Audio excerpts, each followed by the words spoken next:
Assalamualaikum warahmatullahi taala wabarakatuh. Baiklah, kami akan mempresentasikan hasil makalah kami tentang filsafat pendidikan dengan dosen pengampu Ibu Ria Maharani, SPDI, MPDI.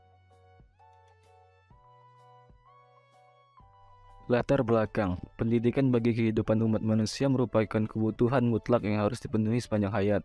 Tanpa pendidikan, sama sekali mustahil suatu kelompok manusia dapat hidup berkembang sejalan dengan aspirasi atau cita-cita untuk maju, sejahtera, dan bahagia. A. Pengertian filsafat pendidikan Islam. Filsafat pendidikan Islam mengandung 3 komponen kata, yaitu filsafat, pendidikan, dan Islam. Untuk memahami pengertian filsafat pendidikan Islam akan lebih baik jika dimulai dari memahami makna masing-masing komponen kata. Untuk selanjutnya, secara menyeluruh dan dari keterpaduan ketiga kata tadi dengan kerangka pikir sebagai berikut, yaitu filsafat menurut Sultan Zantiarbi dan filsafat menurut John S. Brubacher. B. Hubungan sistem pendidikan Islam dengan filsafat pendidikan Islam. Filsafat pendidikan Islam pada khususnya adalah bagian dari ilmu filsafat. Maka dalam mempelajari filsafat ini perlu memahami terlebih dahulu tentang pengertian filsafat, terutama dalam hubungannya dengan masalah pendidikan, khususnya dalam pendidikan Islam. Secara harfiah, filsafat berarti cinta kepada ilmu. Filsafat berasal dari kata philo yang berarti cinta dan sophos yang berarti ilmu atau hikmah. Secara historis, filsafat menjadi induk semua ilmu pengetahuan yang berkembang pada zaman yang kuno sampai sekarang ini. C. Tujuan dan fungsi pendidikan. Dalam perumusan tujuan pendidikan Islam, paling tidak ada beberapa hal yang perlu diperhatikan, yaitu 1. Tujuan dan tugas manusia di muka bumi, baik secara vertikal maupun horizontal. 2. Sifat-sifat dasar manusia. 3. Tuntutan masyarakat dan dinamika peradaban kemanusiaan. 4. Dimensi-dimensi kehidupan ideal Islam. Dalam aspek ini, ada 3 macam dimensi ideal Islam, yaitu 1. Mengandung nilai yang berupaya meningkatkan kesejahteraan hidup manusia di bumi.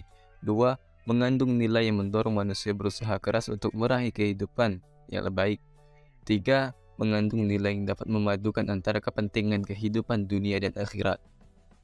D. Hakikat pendidikan. Hakikatnya, pendidikan itu merupakan 1. Proses yang pasti karena bersumber dari sifat Allah yang mendidik, yang menciptakan manusia secara fitrah, selalu menginginkan kemajuan secara terus-menerus. 2. Proses yang tetap karena bersumber dari Allah dan berproses sesuai dengan sunnatullah dan tidak bergeser sedikit pun. 3. Proses yang objektif karena pendidikan berlaku untuk segenap manusia, tidak bergantung kepada apa dan bagaimana status sosialnya di muka bumi ini. 4. Memelihara ketauhidan umat manusia terhadap Allah Subhanahu wa Ta'ala, yang merupakan inti dari hidup dan kehidupan umat manusia adalah beribadah kepada Allah Subhanahu wa Ta'ala. E. Hakikat pendidik dalam pendidikan Islam. Dikutip dari Abu Dinnata, pengertian pendidik adalah orang yang mendidik.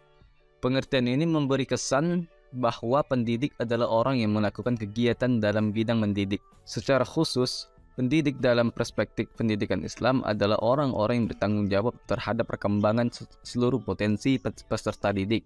Kalau kita melihat secara fungsional, kata pendidik dapat diartikan sebagai pemberi atau penyalur pengetahuan dan keterampilan. F. Hakikat peserta didik dalam pendidikan Islam. Peserta didik adalah makhluk yang berada dalam proses perkembangan dan pertumbuhan menurut fitrahnya masing-masing. Mereka memerlukan bimbingan dan pengarahan yang konsisten menuju ke arah titik optimal kemampuan fitrahnya. Dasar-dasar kebutuhan anak untuk memperoleh pendidikan.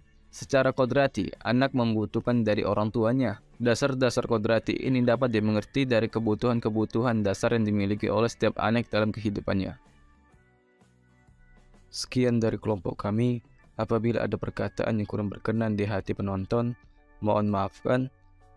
Saya akhiri. Wabillahi taufiq wal hidayah. Wassalamualaikum warahmatullahi taala wabarakatuh.